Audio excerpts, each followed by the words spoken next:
Hunters, I got something new for you guys. We're going to be taking our sticks of dynamite and using that to clear and burst DPS entire rooms of enemies. We're going to be pairing this with a Phidia Spade to get increased damage on knives that we get kills with that will also cause ignitions, and we'll be getting a ton of ignitions overall due to our dynamite and our knives and our weapon with incandescent or any guns that use solar ignitions like Sunshot. Guys, if you're new here, welcome to the family, and if you've been here, welcome home. Hunters, let's go. The cool thing about this build is the destructive power we're going to gain from it. From burst DPSing tankier yellow bars and clearing rooms and waves of adds, to allowing us to even chunking some of the bosses in the game depending on the difficulty of the activity. This build takes the hunter to the next level simply by allowing us several different ways to not only ignite enemies for those powerful ignitions, but also allowing us to use those ignitions against rank and file enemies to clear rooms and push the OBJ further. One of the biggest things for me with this build was the survivability. At first, it's trickier to master because you're always going to be damaging yourself with your dynamite or gunpowder gamble, but also the enemy's focusing you if you're too far ahead of your team not using the build correctly. To correct this, we're going to be running the healing grenades to offset the damage we're taking, and it's also worthwhile to note that any kills you get with your knives or solar weapon will extend the timer on restoration, so chaining your kills can definitely be the difference in playtime for some of you guys out there. Alright, we have the gist of the build down, let's talk setup. We'll be taking the Phidia Spade this time around. Its exotic perk is Scissor Fingers. Scissor Fingers allow us to gain a second knife per charge. Getting a final blow with a throwing knife grants consecutive knives a temporary stacking damage bonus. Gambler's Dodge refreshes the bonus timer. Our exotic is going to grant us 2 knives, and by using our dodge, if we ever run out of those knives, it's going to restore all of our charges back. Sometimes in your gameplay loop, you're going to find yourself getting an ignition with your knife, and it won't always refund your knife back. Allowing us to dodge will grant us those knives back and we'll be able to refund. Now our dodge is typically going to be routinely up with the way that we're going to set up our mods and the way our gameplay is going to look, so you'll never have to worry about finding yourself in a situation where you don't always have a dodge ready to go so you can get those knives back. Pairing the Phidia is actually pretty simple. Any weapon of your choice is going to work well with this build. You can choose the Vex Mythoclast, the Sunshot, or even the Polaris Lance. All of those weapons really make this build shine due to the synergy with Gunpowder Gamble and Ember of Empyrean. The Callous Mini Tool and Zali's Bane are great alternatives if you want to run an exotic heavy like Dragon's Breath or anything of that matter, like Sleeper Simulant or the Galahorn or any exotic heavy or primary you want to run. You can always swap off the Sunshot, Mythoclast, or Polaris Lance for a legendary gun with incandescent.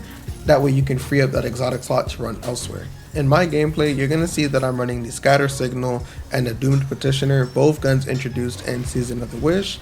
You can use any gun you want as long as you have a gun that's going to give you that Scorch, that way you can get those ignition with your knives and proc your Gunpowder Gamble.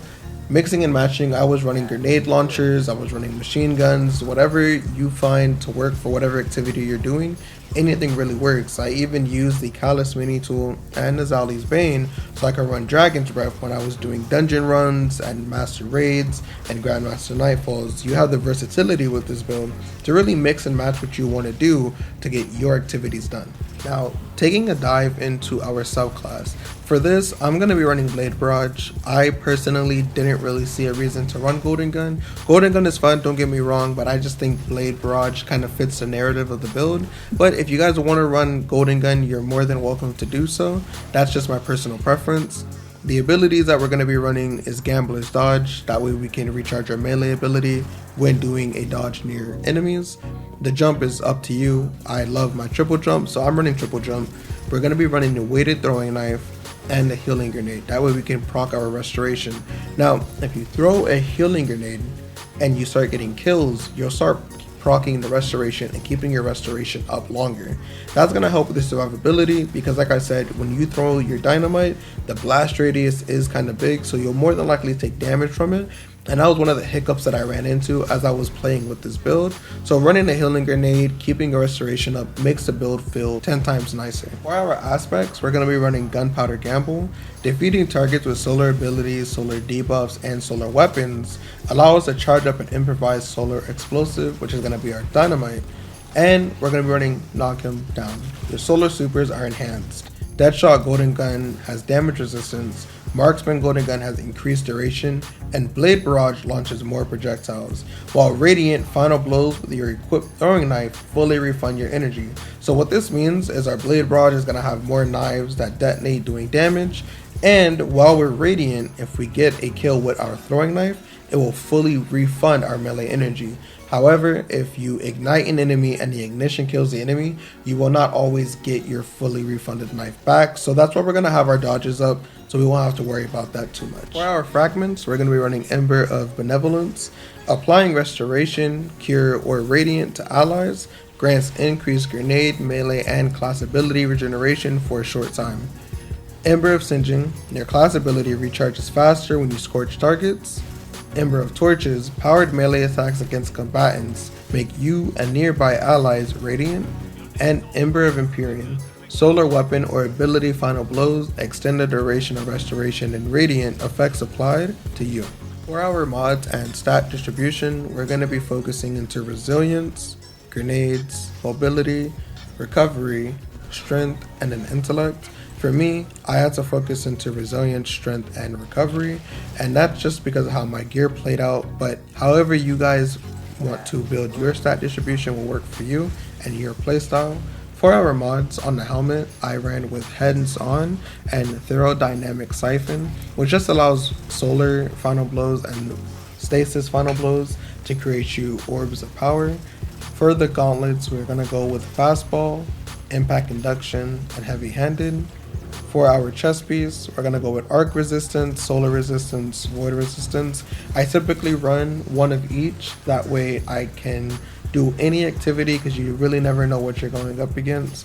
For our boots, we are running 2 Solar Weapon Surges. And for our class item, we're going to be running Time Dilation and Reaper. You guys will probably be able to fit some more mods on here or mix them up based off what you want to do. But again, because of my mod setups and my stat distributions, I kind of have to put more expensive mods on my armor pieces. So mix and match, feel what you guys like. Let me know in the comments what you guys decide to do. But for this, that's what we're going to be running. Now to really add on to the build, we are going to be tapping into our artifact mods. If you don't have these artifact mods, it's not going to be game changing, but it definitely makes the build feel 10 times better. For our first artifact mod, we're going to be running Kindling Trigger. Radiant causes solar weapons to apply Scorch to unscorched combatants, and we're going to be running Revitalizing Blast. Causing damage with a solar ability weakens champions and bosses for a short duration.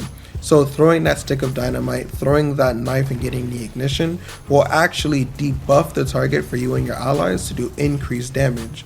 Now, you guys can also run solo operative depending on what you're doing. If you're doing a solo dungeon or you're doing a solo activity, running solo operative also allows you to get some more damage out with this build because this is a high DPS build we're going to be running. Now, if you do decide to run the Callus Mini Tool or Zali's Bane or any other weapon of that matter, you can also run Argent Ordnance, which will also buff your Dragon's Breath. Dragon's Breath is an extremely hot pick this season and for all the right reasons. For our gameplay loop, you can start off by getting multi-kills with your primary to proc Radiant thanks to Kindling Trigger, or you can get a kill with your melee. This is going to proc Radiant for you and allow you to start scorching enemies and give you the ignitions when you throw your knives again and again and again. Those ignition multi-kills that you're going to get, and with the kills you're getting with your primary, you're also going to be gaining your gunpowder gamble relatively quickly and with ease to cause the most destruction in the activity.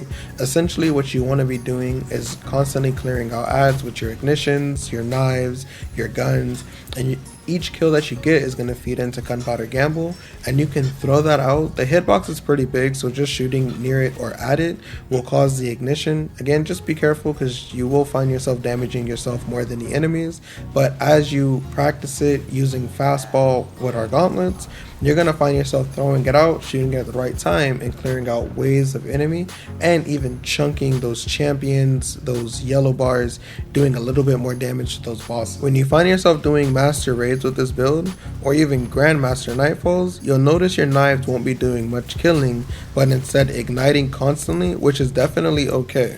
Because of how often we're going to have our dodge, this will not be a problem. Our knives are now going to become a way to start chunking enemies stunning unstoppable champions with ignitions, and because of Radiant, taking down the barrier champions, which I think is a nice addition to the build. So overall, all we're going to want to do is keep our Radiant active. If we get our health super low, or it becomes super uncomfortable for you not staying alive as much and constantly dying, we're going to start throwing down our healing grenades. That way we always have a way to stay alive, and by getting continuous kills with our solar weapon or even our knives, it'll continuously build up our restoration. So we'll always have a way of restoring, always have a way of keeping our health high, causing super high damage. There are different ways to play this build. You'll find yourself just throwing your knives and getting scissor fingers to proc, which will increase the damage each knife will do.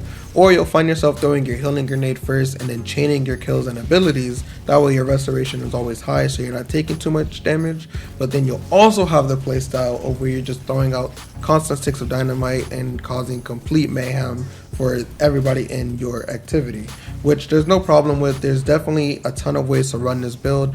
I like doing a mix of everything depending on what I'm doing. If I'm on the higher runs of coil, I'll probably start throwing down my restoration grenades. That way I'm not always dying and I have a way of sustaining myself. But on the lower floors, I'm typically just throwing out my knives, getting a couple ignitions, feeding back into my gunpowder gamble so I can get those nice multi-kills, chunk those yellow bars, and just kind of breeze through the activity for me and my teammates.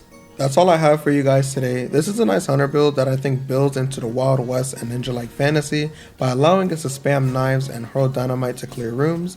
Let me know what you guys think down below in the comments, and let me know what else you guys want to see or how you would improve this build. If you enjoyed, leaving a like and subscribing would mean the world to me. We also use these builds live and try them out on Twitch, doing different combinations. So if you haven't already, check me out on Twitch. I'll see you guys on our next one. Peace.